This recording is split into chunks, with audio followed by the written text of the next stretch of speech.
Hey everyone, Caroline here and welcome. Today I want to discuss with you the importance of allowing your students to empathize with each other, to be realistic with them and to be truthful and honest with them in certain situations. Now, I had an experience like this when I was working in a play school a few years ago. There was a child in my class who was diagnosed with diabetes. And it was so bad. The child was 4.5 years old, and the child would come to school with a needle inserted on her back. It would be inserted and kept there, and the parent was very conscious, obviously, and they were very concerned. And they told me, "Ma'am, please keep her safe. Even at the slightest contact with the needle, either the needle will break inside or she would start bleeding and it would be a complication. So please make sure that she is safe inside the classroom." I was confused because how do I protect her from children? Children are meant to be wild and boisterous and release a lot of pent up energy while they are playing and while they are interacting with each other. So I wanted a method. I wanted to make the students understand that they cannot be like that with, let's assume the child's name was Maria.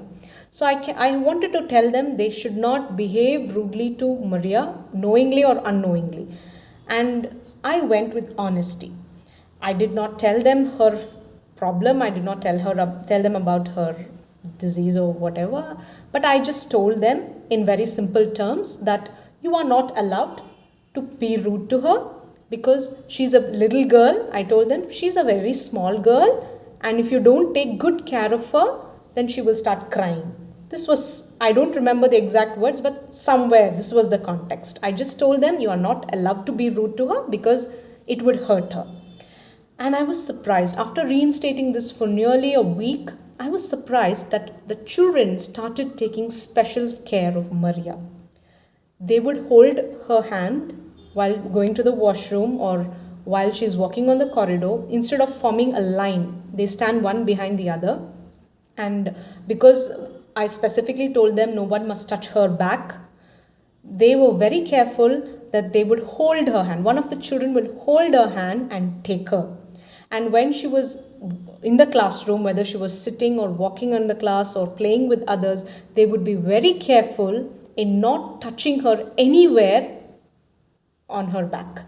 So it was so surprising for me to understand that children do care. They do understand. They may not know the in-depth or the very serious reasons. You don't need to tell them about serious things that they cannot understand. But if you expect a certain kind of outcome from them, you need to be very honest with them and tell them, see, there is a problem, and if you behave like this, it's going to hurt. It's going to make things worse. So it's best to be honest with them and tell them, this is what is expected of you. This is what is expected, and this is what I want you to do. This is how I expect you to treat this person. And eventually, none of them understood what was Maria's health issues, but they did treat her and keep her safely until she finished her schooling with me in my class. So that was one incident. So this built empathy among the students. They started caring for her. And she was not allowed to have sweets or cakes. And the child was very matured enough. The child would refuse. If anybody gave her a sweet, the child would say, no, I'm not allowed to have that. And finally, the children started picking up on all this, and they would not offer her sweets or cakes. If somebody else would give Maria any sweet or cake, the child who is closest will say, no, please don't give Maria a cake. She's not allowed to eat that. So they were actually like mother hens taking care of her, even in my absence. If I'm on leave, if I was not there, if somebody else was taking care of the class, the children themselves were like mother hens taking care of this child. So this makes me understand that children are capable of empathizing, of understanding problems, of being careful when they are taught how to be careful with people or with things. And we need to be honest with them in many situations. So this is one incident I remember, and I would like to encourage you to be very honest with your children and induce that sense of empathy amongst your students. So if this is helpful for you in any way, and if you have any similar incidents, please let me know in the comments. I would love to know it from you. Thank you.